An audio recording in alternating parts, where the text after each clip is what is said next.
Support for this episode of Judaism Unbound comes from the All-Inclusive podcast with Jay Ruderman. Hi, I'm Jay Ruderman. All-Inclusive is a podcast focused on inclusion and social justice. Join me as I interview leaders and experts on the latest news focused on advocacy for social justice. In order to make progress that will lead to a more equitable future, honest discussions must be held. That is what All-Inclusive is all about. Listen and subscribe to the All-Inclusive podcast on Apple, Stitcher, Spotify, and anywhere else podcasts are available. Visit the show website for more information and full episode transcripts at www.allinclusivepodcast.com. This is Judaism Unbound, episode 283, Planet of the Jews. Welcome back, everyone. I'm Dan Liebenson. And I'm Lex Rothberg. And today we're excited to be having a conversation with novelist Philip Graubart. He has written quite a few novels exploring Judaism in a variety of ways. His most recent novel, Women and God, tells the story of an investigation at a major American seminary where a rabbi is tasked to investigate her former teacher for sexual impropriety. As the book jacket describes it, her investigation uncovers a complex series of events in a tangled web of dark secrets within the Jewish community. Now, that's the book that we're going to be discussing for the first part of today's conversation, but it's important for me to mention, and we certainly know that some of our friends have heard of Philip Graubart because of another novel that he wrote called Planet of the Jews that we're going to talk about in the latter part of today's conversation. It's a story within a story where a Jewish comic book editor is mysteriously given short Jewish science fiction stories telling about a process of trying to get the Jews off the planet Earth because of anti-Semitism and to settle another planet. There's no way to do this book justice. You just have to read it. And I should say that some of our friends read it every year. Planet of the Jews has definitely reached cult classic status among some people that I know who get together to read sections of it every year or as often as they're able to get together. We're excited to continue exploring this topic of Jewish fiction with our guest today, Philip Graubart. Philip Graubart is the author of quite a few other novels, and he is a former congregational rabbi and Jewish educational leader, having held leadership positions at the Shalom Hartman Institute and the Yiddish Book Center. We're really excited to have this conversation with him. So, Philip Graubart, welcome to Judaism Unbound. It's so great to have you. Thank you. It's great to be here. It's an honor. I wanted to talk a little bit about the question of, I guess, how you decide to write another book. You know, you've written a few, and yet it's not your full-time day job. So I'm curious what the impulse is to decide I'm going to write another book. And then specifically with Women and God, how did you come to decide to write this book? I'll go back. I mean, there's never been a time in my adult life when I didn't have some kind of book in mind, some kind of story in mind. Even if I had jobs that were very far from allowing me the time to write, I still had ideas about stories to tell. Mostly it was stories, novels. That's mostly what I write. Other people talk about, writer's block. I've always had the opposite of writer's block. I mean, I always have too many ideas just kind of floating in my head. And that's also, that's what gives me the idea to just start writing is that, it's as simple and as primitive as I just have this story to tell. It's just kind of like invading my consciousness. And there's a point where I just have to do it. And the fact that I've always had to have day jobs, as a rabbi in the community hasn't distracted from the fact that I still sort of need to write these stories.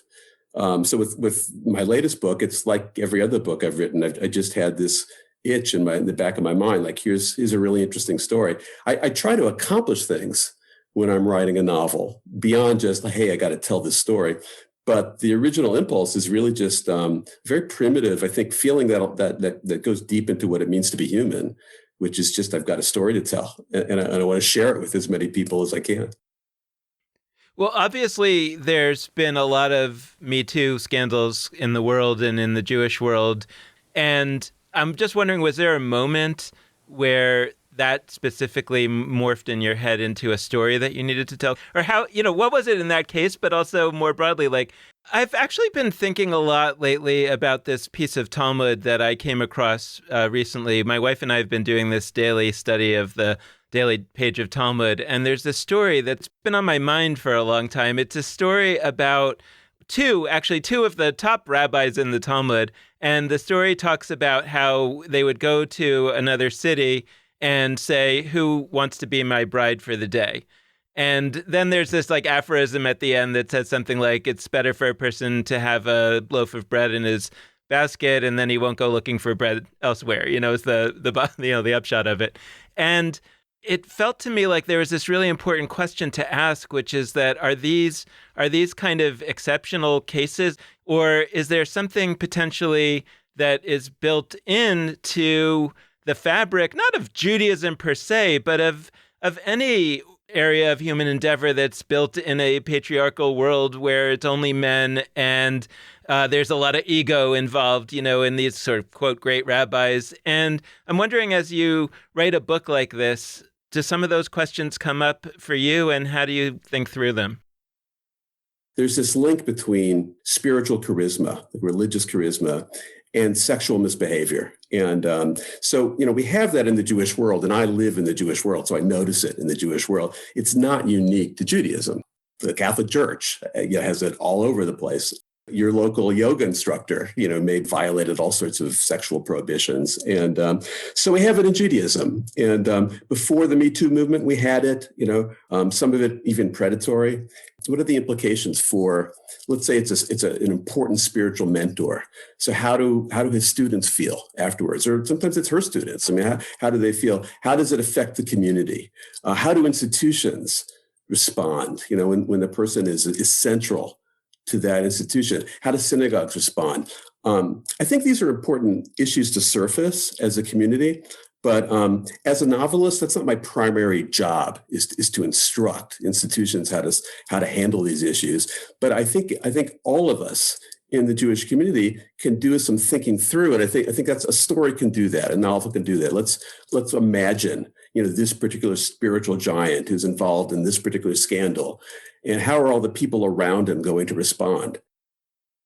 So I'd love to open people up to the world that exists in your novel, to not to go like all the way into the characters, but this is a really interesting setting that you've set up in Women in God, which, I mean, the main characters are deep, deep in Jewish institutions. We're not talking about, people who are Jewish, who, maybe they do or don't go to synagogue. These are like rabbis and administrators and donors and like all directly tied to various Jewish institutions and networks of Jewish institutions.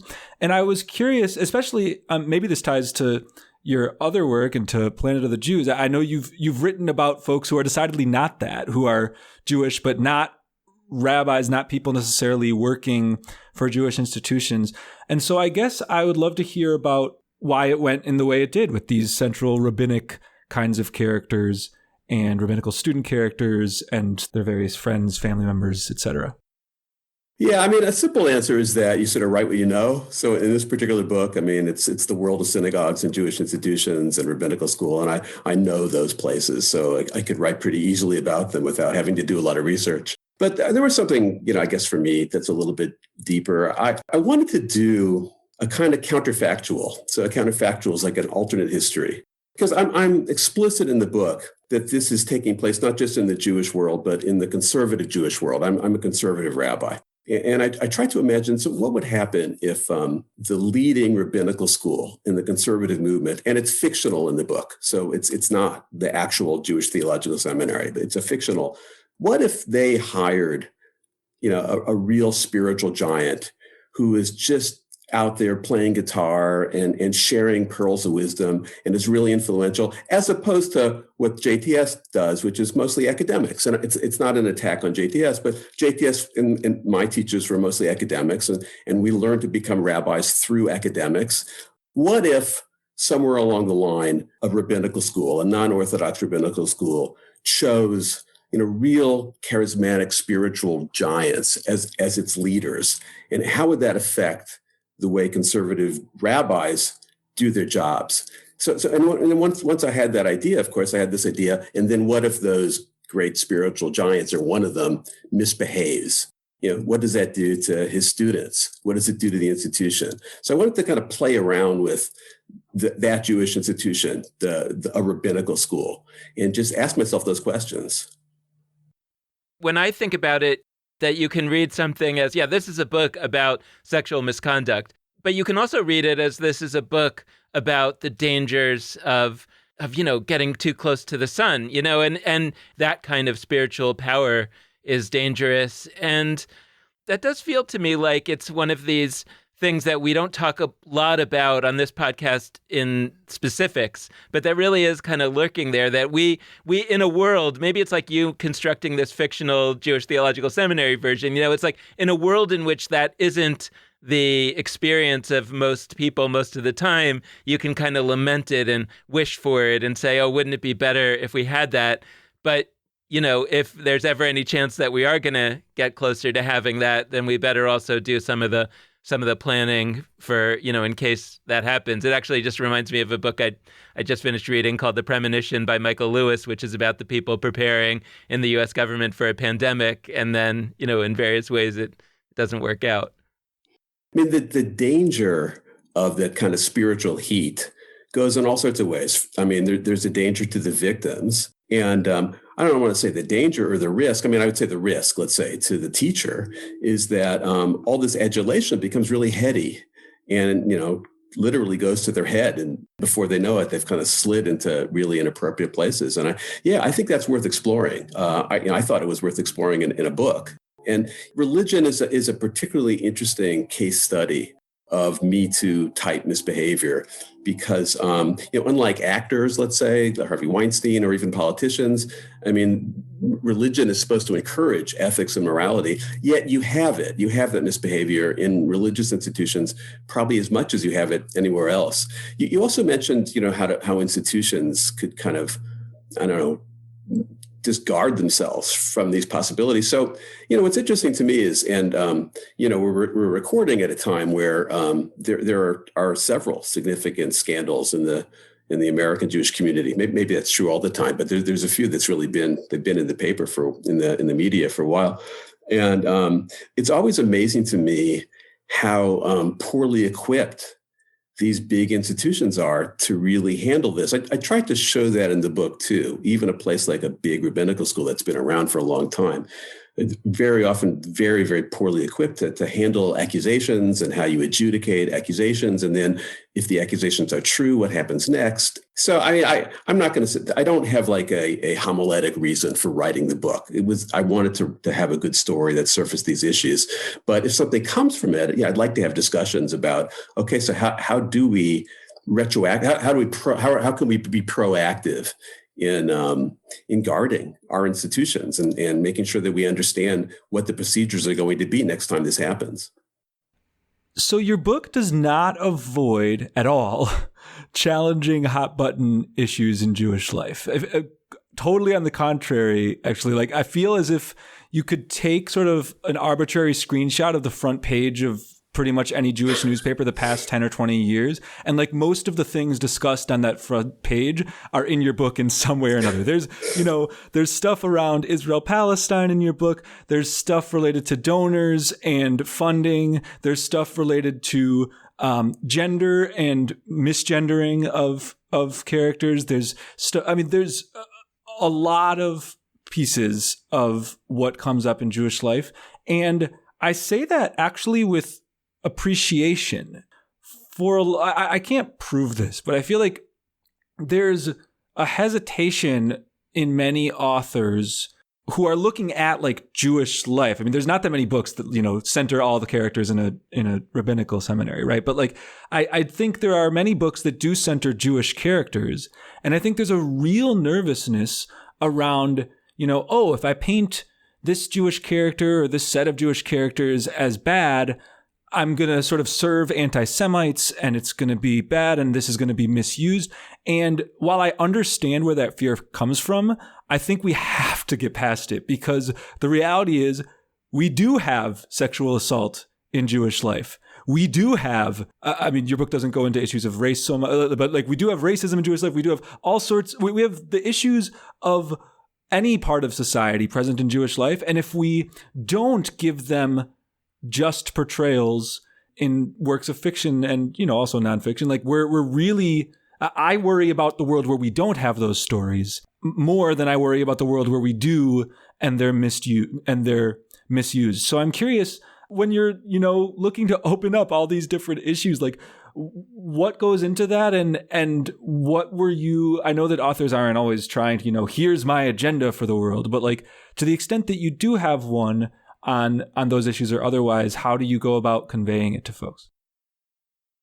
Any attempt to censor yourself or to guard against straying into controversial areas is the death of a novelist, in my opinion. It's the death of fiction. It's the death of literature. You have to let the story evolve the way the story is going to evolve. I mean, and it depends on the genre that you're writing in, but this particular sort of realistic fiction, I had to write it the way I thought things would happen without censoring anything. I guess the other thing I'd say is that I don't know if I would say this is an agenda, but it's something that's important to me. To me, the Jewish community is just a really interesting community. I mean, and for better or for worse. And I mean, for better or for worse means that there's a depth to the Jewish community. There's a texture that includes scandal, but it also includes wonderful ways or tricky ways or ways that are in error that we handle these particular scandals. And so I wanted to portray a Jewish community that was actually rich in its texture. And if you're going to do that, then you have to include everything. You have to include the good decisions, the bad decisions, the tricky decisions, the betrayals, because all that is true to a community that's got depth, that has the texture that's worthy of important fiction. Yeah, I mean, there was one page actually that I dog-eared in the book because, I'm reading this book about ostensibly another topic, and then there was this line where it's talking about these two different funders of the big institution, and they have different views about Israel, and maybe that was what was involved in this story in a certain way, and then the head of the seminary says, "Nutso billionaire twins. One says fire him, the other says make him king of the Jews." Truer words have never been written in a book. And it's like that something like that, not only funding, which is sort of obvious that I think a lot of organizations are always worrying about their funding, but that specifically funding as it relates to people's positions on Israel is involved even in a sex scandal. That's where I did not have to suspend disbelief. The idea, of course, that you have to take donors into consideration in everything you do is really true. It's been true in every job I've had. And also the fact that seems like everything goes back to Israel. There's like a Godwin's law, like in Jewish community. Everything ultimately gets to BDS. That's and where you stand on BDS. So it doesn't matter if the original scandal has nothing to do with that. Your donors are going to care about that, and you have to take that into consideration. So a little bit tongue in cheek, but again, I was trying to write realistically. I tried to portray that dynamic in the book. Yeah, and if anything, we're possibly arcing into more conversations about boycott, divestment, sanctions. But shifting gears a little, although I don't think this is fully going to shift gears, I think it's actually deeply related. I do want to talk about Planet of the Jews, which is your earlier book. Not quite as, fresh and new, but I think deeply relevant in many ways. And without going into all the details of Planet of the Jews, you create this future universe, but it's also taking place in present day for when it was written. And I really loved the disorientation of that. I felt like embedded in your book was some really important commentary about Jewish memory, about how we relate to the Jewish past and specifically the Holocaust, how today we might think about that. And also, and this is where it got really interesting, in a few hundred years, people might or might not be relating to that. There's a fascinating scene very early in your book where somebody's reflecting on the Holocaust in a few hundred years, and they're like, it's hard for me to connect to that. Like, I don't know exactly what that historical, but I try to read a little bit, but it's clearly very distant. And I think that's actually, it terrifies us to think about this, but that actually might be perfectly realistic. So I'm curious, what was Planet of the Jews doing? And while it strikes as a very different genre, maybe, from what Women in God is doing, I'm curious if there's also threads that you would connect between the two? Planet of the Jews was meant to be about the struggle for Jewish authenticity. Like there's this main character who's this comic book writer, and he's an editor of a science fiction journal. And he's a secular Jew. He's removed from organized Jewish experience, but he craves some kind of meaning in his life. He's going through. It's funny. At the time, I thought of him as a midlife crisis. Now it seems like he's much younger. He's in his mid-30s, so kind of facing a sort of a midlife crisis, and got divorced. And so he wants something authentic in his life. Doesn't know what it's going to be. So he's trying to write this first serious thing he's ever written, this Holocaust cartoon. But the thing is, he doesn't have the background. He doesn't know enough about it. So he doesn't know what to do. He's like getting these cartoon figures, and he's trying to write this cartoon novel about the Holocaust, and he's just stumbling. And then he meets these two authentic Jews, to his mind, his authentic Jews. And that's the couple that writes these, what become extremely successful science fiction short stories that take over the Jewish world and take over the non-Jewish world. They become very, very popular. And they are somehow, because they have an authentic approach to Jewish spirituality, they're something that the main character is yearning for, but he's unable to reach. And there's some question whether they even exist, that they're just figments of his imagination, because he gets credit for writing those stories and nobody else has ever met them before. So maybe like in his head, they're actually his yearning for Jewish authenticity, which, not giving away too much, he never really gets it. He never gets that Jewish authenticity. So the story is sort of his own tragedy. And I was trying to say it's kind of like the American Jewish tragedy of wanting meaning, really, really craving authenticity, but not having quite enough of a thick culture to provide that authenticity.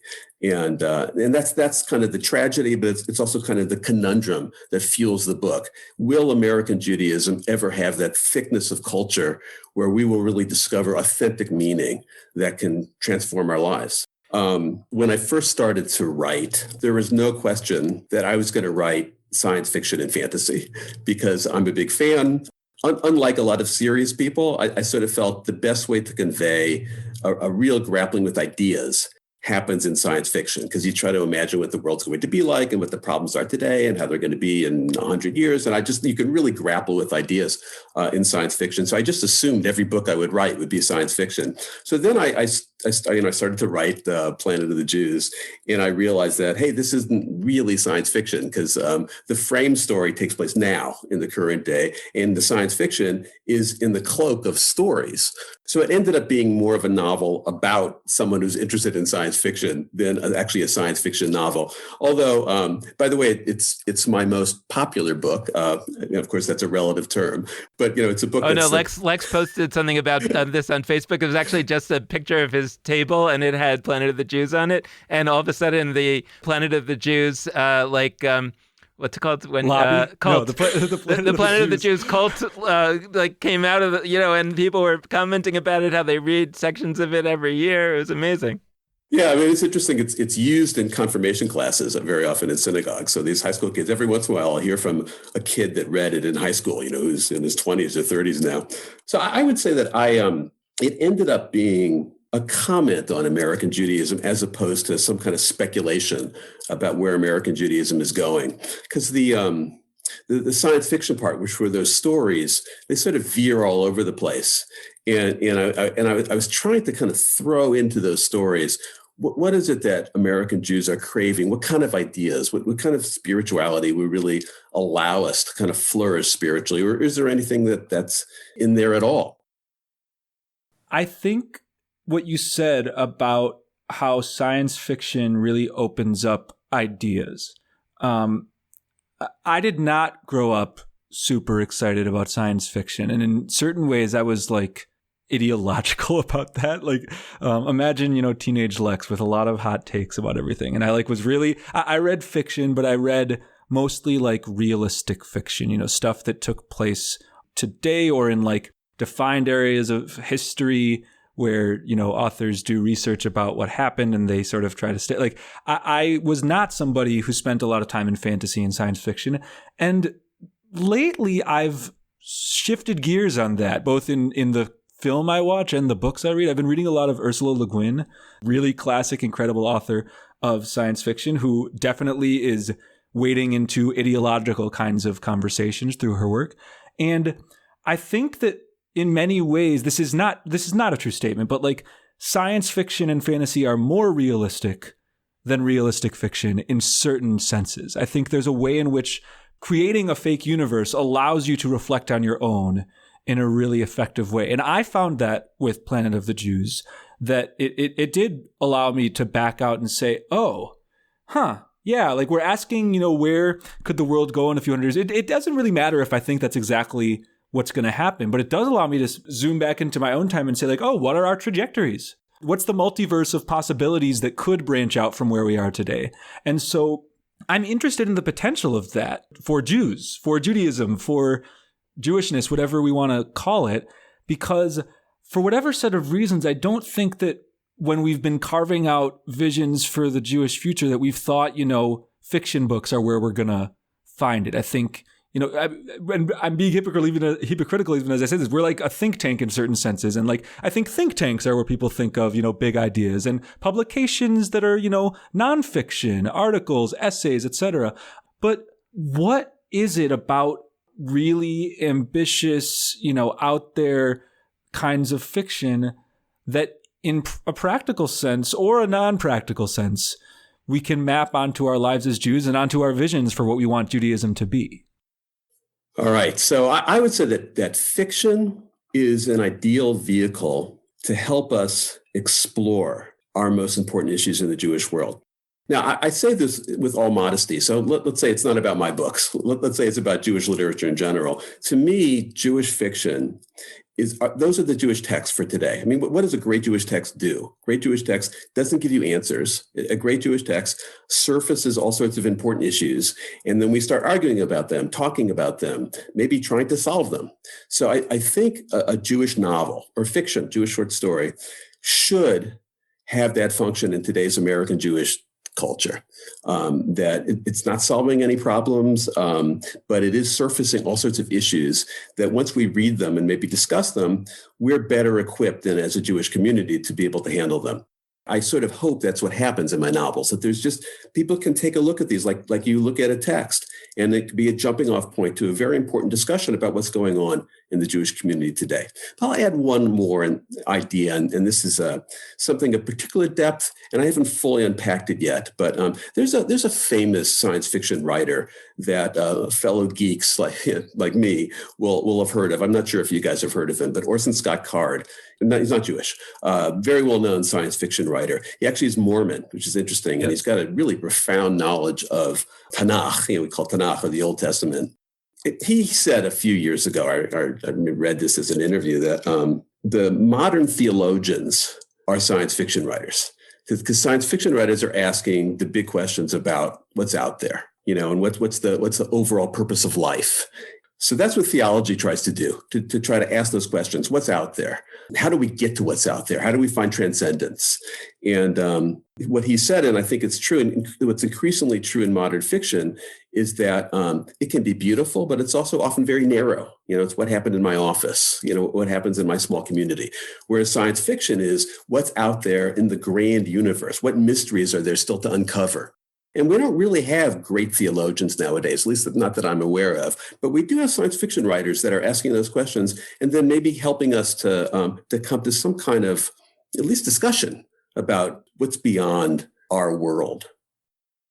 Yeah, I mean, Orson Scott Card's most famous book is Ender's Game, and it has a few sequels to it. And one of them, I think it was the third one, I think it's called Genocide, it takes place on a planet where it has kind of a founder's effect of people who had obsessive compulsive disorder. And so they have all these practices that kind of track what we think of as obsessive compulsive disorder. But there it's not a disorder, because everybody, is this way. It's a founder effect. It's the way the society is. And that book has stuck with me on such a deep level in my own sort of explorations of Judaism. Not to say that Judaism is founded by people with obsessive compulsive disorder. The point is more that you can kind of see how a founder's effect has a huge impact on what's going to come later. And it doesn't necessarily have a good reason why we do things this way. It's just because this is who our founders were, and this is what they were concerned about and how they did it. And that's been so significant in my own thinking about Judaism. And, I trace it not only to science fiction as a genre, but to a very particular book that I could pull off my shelf and find. And that does feel to me very much like how your typical, yeshiva student thinks about a theologian. When I read that book, I thought he's writing about Jewish ritual.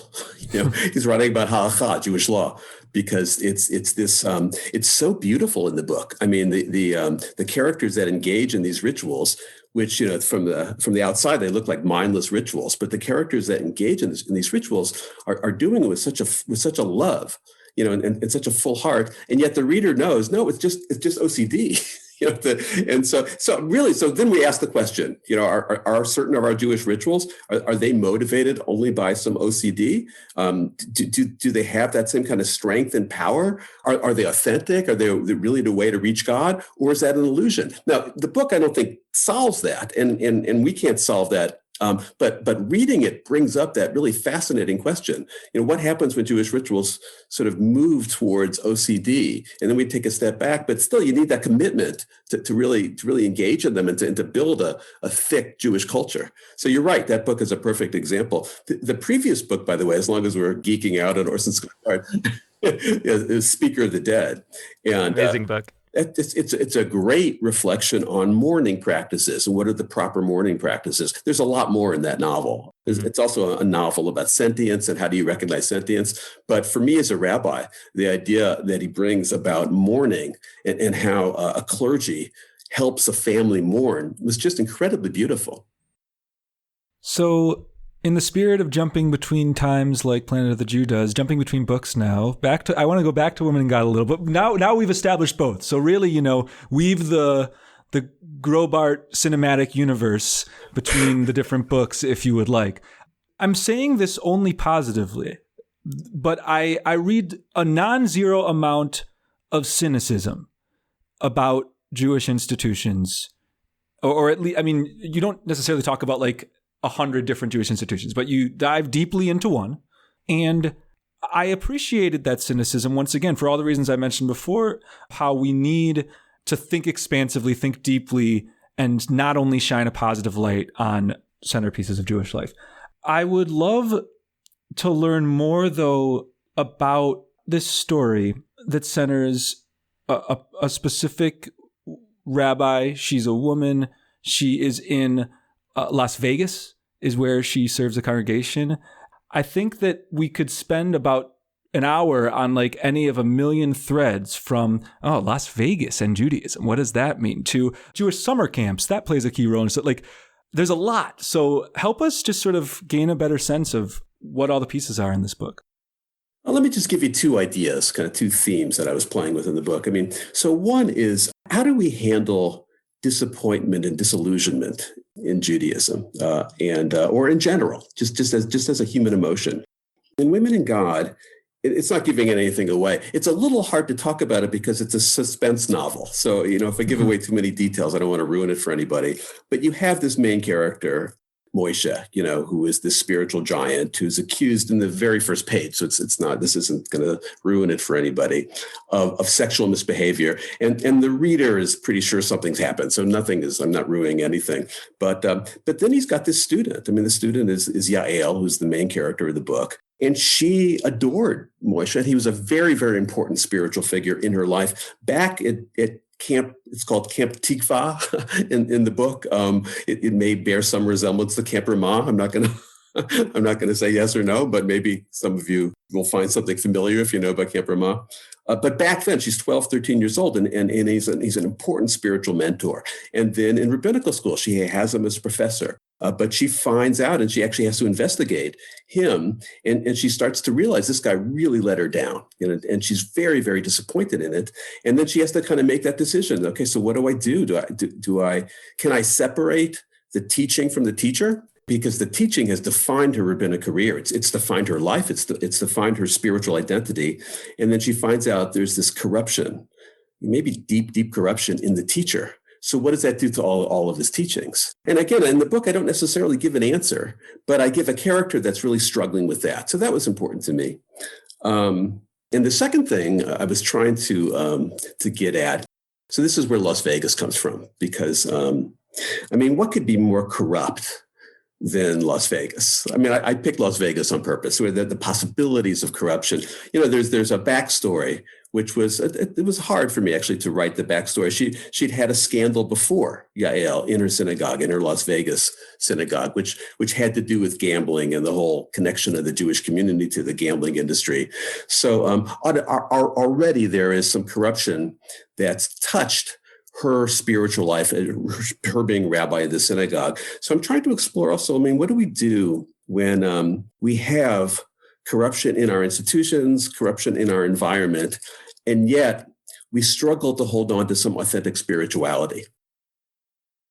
At one point, I was working on a book that the discussion was, whether this would only appeal to a Jewish audience. And the person in publishing said, well, Jews buy a lot of books. Like, that wasn't necessarily a bad thing. And yet it feels to me like there aren't so many authors out there that are writing stories that are really kind of inward looking about Jewish life. And I'm wondering if you can talk a little bit about, the economics or lack of economics of being an author, because I'm assuming that there's not a lot of economics to it. And so then the question becomes, in a way, there are a lot of things that we do in Jewish life that don't pay anything. Like, we spend 3 hours a week. I don't, but a lot of people spend 3 hours a week in a synagogue, on Shabbat. That's not paying anything. They do all kinds of things in Jewish life, but somehow it doesn't seem that writing novels has achieved the place in Jewish life of saying, hey, that's a really great Jewish thing to do, even though you're not going to get paid for it. Can you talk a little bit about that and about whether you think that there's maybe ways that we could try to lead to the writing of more stories? One thing I'll say first is, you're right, it's really hard. The effort that I put into getting a book published nowadays is almost the same as the effort in writing it.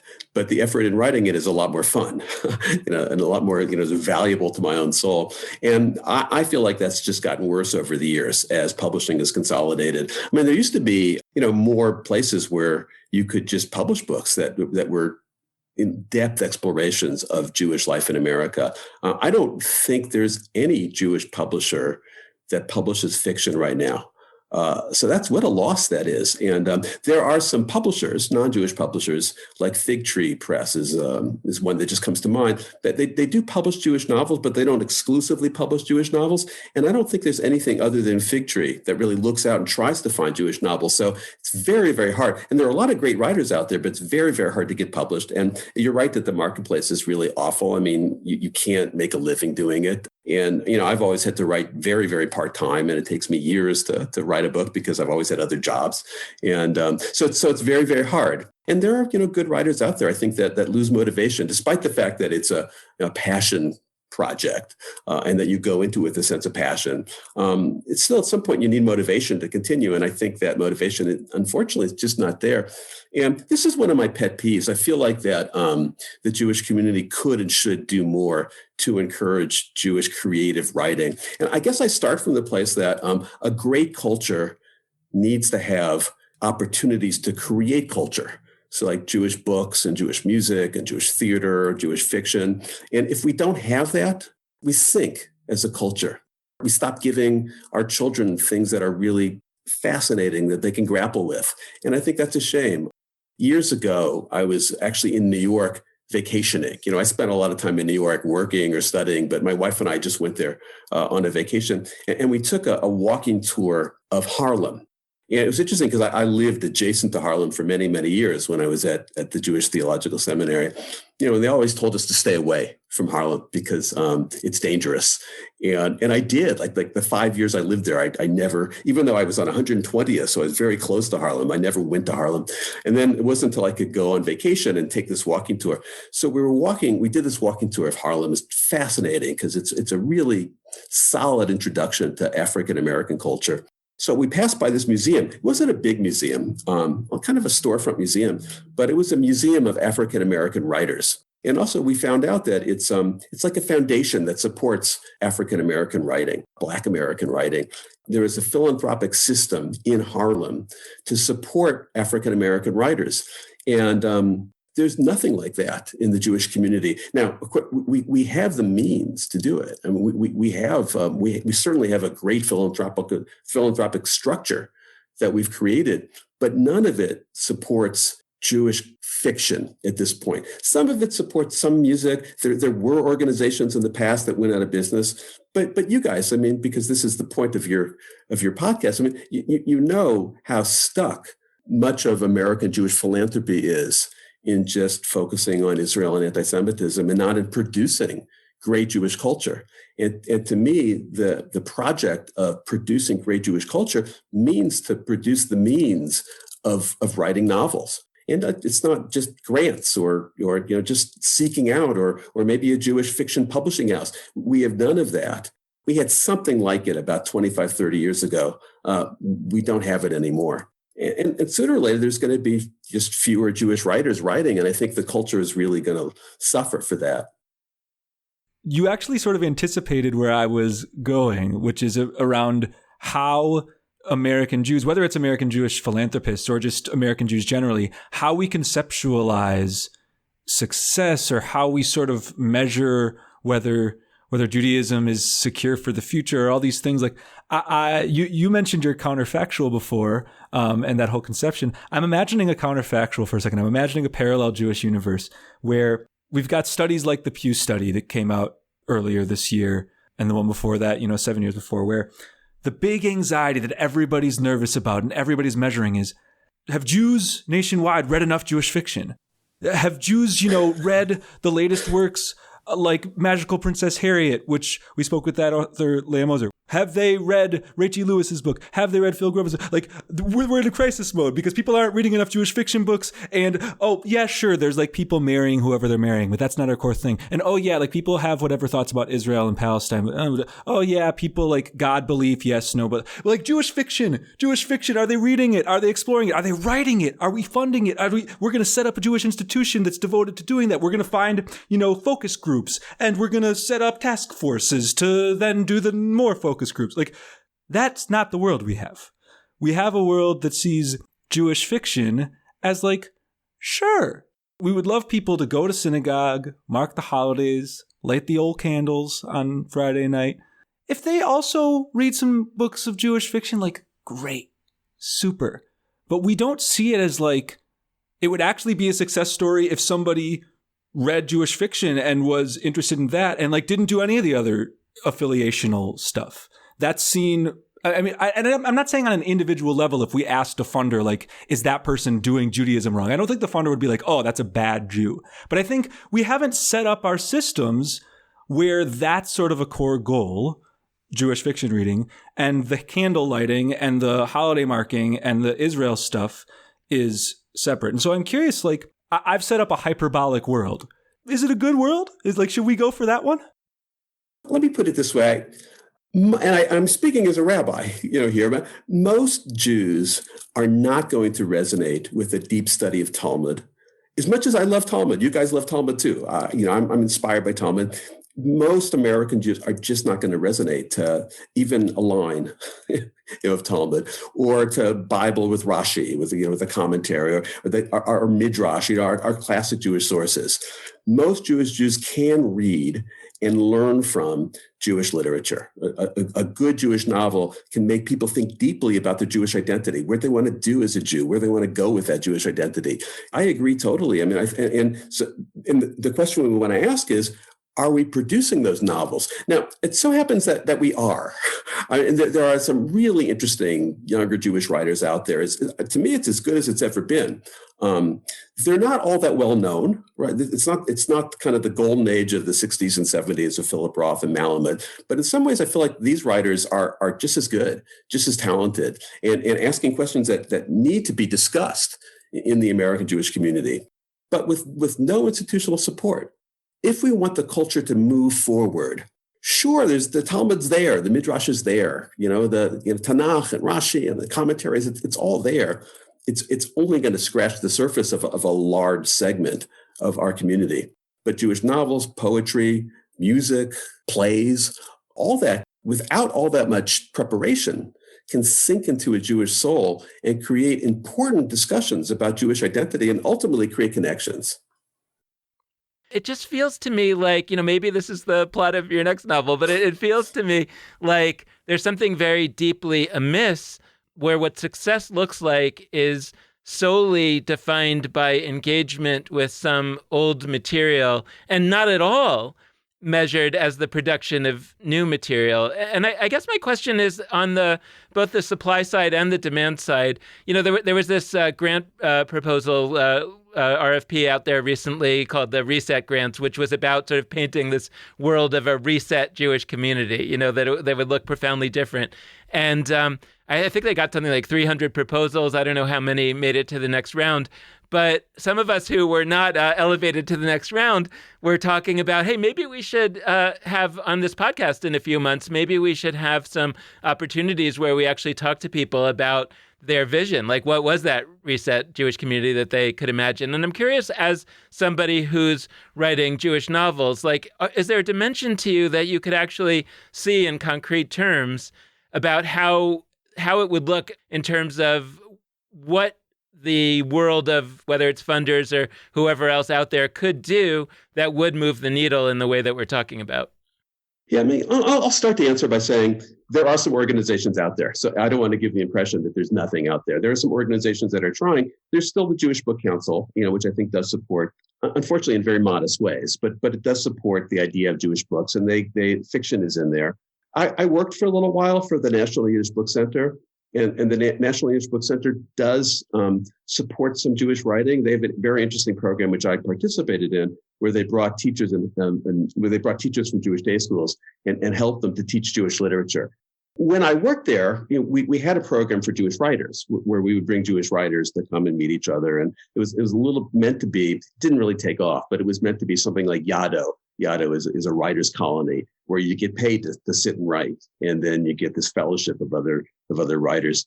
I don't think the models are very hard to find. Yado is a model. I mean, so it wouldn't even cost that well. I mean, in terms of some of the budgets of some of these organizations, just to have a writers' colony of Jewish writers that come for a summer, produce something, will pay you a stipend, and help each other kind of develop the ideas. Or is it too much to ask for one Jewish publishing house that publishes fiction? Right now, I think there's zero. So to have one publishing house that's nonprofit, that doesn't only work on marketplace logic, but actually looks for the next great 5 Jewish novels that are going to really set the agenda for discussion. I think there should be 3 or 4. There used to be. And it's not like we have less money now, and it's not like we're better off culturally now, so we don't need that anymore. So I think one writer's colony, 2 or 3 Jewish publishing houses, I'd be very happy with that. Take notes, everybody listening. These are good proposals. I had one more question about women in God that I wanted to bring up, which I think there's a challenge that comes up. I mean, I haven't written a book, so I can't speak to this personally, but I can imagine challenge that. Not yet. There you go. Quoting Franz Rosenzweig, like to say, not yet. But I think there's a challenge. I could perceive a challenge where, you have dialogue in a book and you have characters who are saying things that the reader is taking as offensive.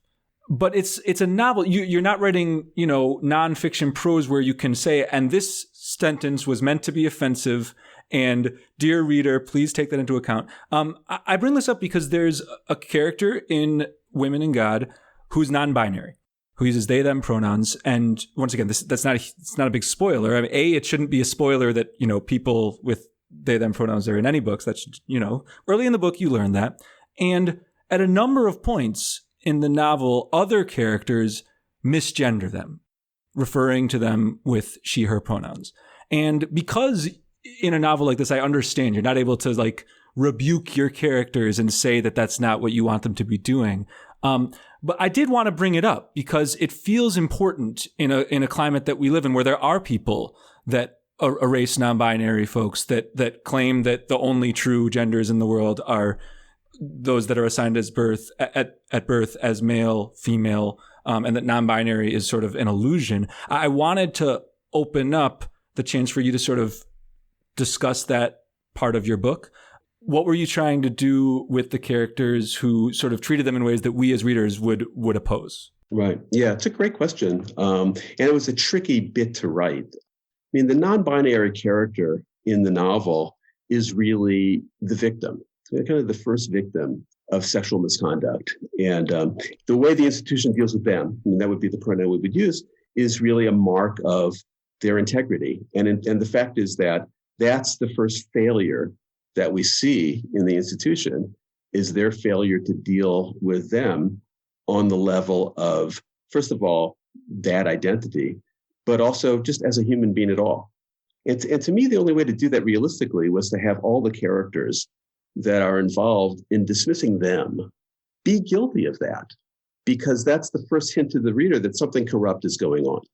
Let me also just respond in a deeper way, and this is, I think, look, readers can decide whether I did this well or not, but a challenge in the book, there are characters that I hope that the reader admires, but are clearly imperfect. So almost every character does something terrible.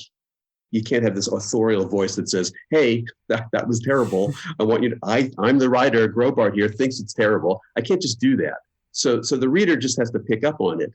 And one of the challenges for me is I wrote in the voice of Moishe, who is that spiritual charismatic. And in writing in his voice, I had to give him some sympathy. But I personally am not sympathetic to him. But that's a hard balance. I was trying to get into his head, but I didn't want to go easy on him. I wanted people to know him and understand him, but I also wanted people to judge him. And that's difficult to do when I'm getting in his head, but I didn't want it to come off as like a sermon. So again, I mean, the reader can judge whether I did that successfully or not, but it is a challenge. It really did strike me when Lex posted that Facebook post where it just had the cover of Planet of the Jews, and all of a sudden these people are coming out of the woodwork saying they read it every year, they read from it every year, that somehow it's kind of kicking around in their head, and that's a great achievement as a novelist. I'm wondering if you can talk about or think about a little bit, whether it's that novel or other novels where you feel like you've really hit it. And if there are folks that are out there saying, I've got a story to tell, what are some of the things that they ought to take seriously in order to do it well, but not just as a novel, but also as kind of a way to help the Jews?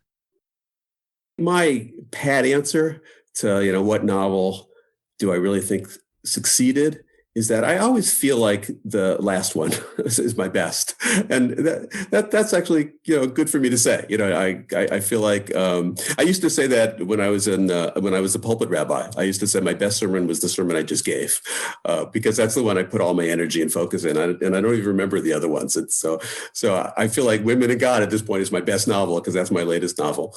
I sort of have a sentimental attachment to Planet of the Jews because it was my first novel. I still hear from people about it occasionally. I'll still get like an email or a letter about it. Now, what you should do, to write a novel, it's going to sound simple, but you need to put in the time. I mean, it's not about creativity. I mean, I think that comes naturally to most human beings, especially anybody that wants to write a novel has some idea. What you have to do is organize your life so that you have the time that you're going to sit there and you're going to write several hours a day. You have to write every day because otherwise you're going to forget. You're going to get what the story's about. You're going to forget the kind of style that you want to have in the book itself. So you have to write several hours every day. That's very hard if you have another job. So you have to really want to do it a lot. I try to have the entire plot worked out in the novel before I begin to write, because then I feel like I'm not stuck as often. I'll have the outline. For each of my novels, I've probably had 25, 30-page outlines, detailed outlines about the plot. I don't have to follow it completely, but I generally follow it pretty completely. Otherwise, I think you just get lost. And I definitely recommend that for a first novel. Just make sure you know what you're writing before you sit down and really tackle the prose. Also, the advantage is then you can go back and rewrite, revise as much as you want, but you're not going to face all these logical inconsistencies that happen in a story. Closing on logical inconsistencies in the story. That's some kind of profound. We'll have to drosh on that. Like, may we all have logical inconsistencies in our stories, and may we resolve them when we can. Thank you so much, Phil Graubart, for joining us. This has been a fantastic conversation. Thank you. It's been a delight. And thank you so much to all of you out there for listening. We hope you've enjoyed this conversation, and we hope that you'll tune in again in the future. Definitely head to the show notes on our website. You can find links to both books that we discussed today written by Philip Graubart. We strongly encourage you to give those a read, and we also strongly encourage you to be in touch with us, and there are a wide variety of ways for you to do that. First, you can head to our Facebook, our Instagram, or our Twitter. All of those handles are at Judaism Unbound. And then you can go to our website, JudaismUnbound.com, and you can always email us at either dan@JudaismUnbound.com or lex@JudaismUnbound.com. The last request we like to make is that we deeply appreciate any amount of financial donation that you're able to send our way, and you can do that by heading to JudaismUnbound.com/donate. And the last little note is that support for this episode of Judaism Unbound comes from the Ashman Family JCC in Palo Alto, California, whose vision is to be the architects of the Jewish future. The Ashman Family JCC empowers you to experience Jewish paths toward a life of joy, purpose, and meaning through innovative Jewish learning and wellness programs, community building, and initiatives to develop the next generation of Jewish leaders. Learn more at www.paloaltojcc.org. And with that, this has been Judaism Unbound.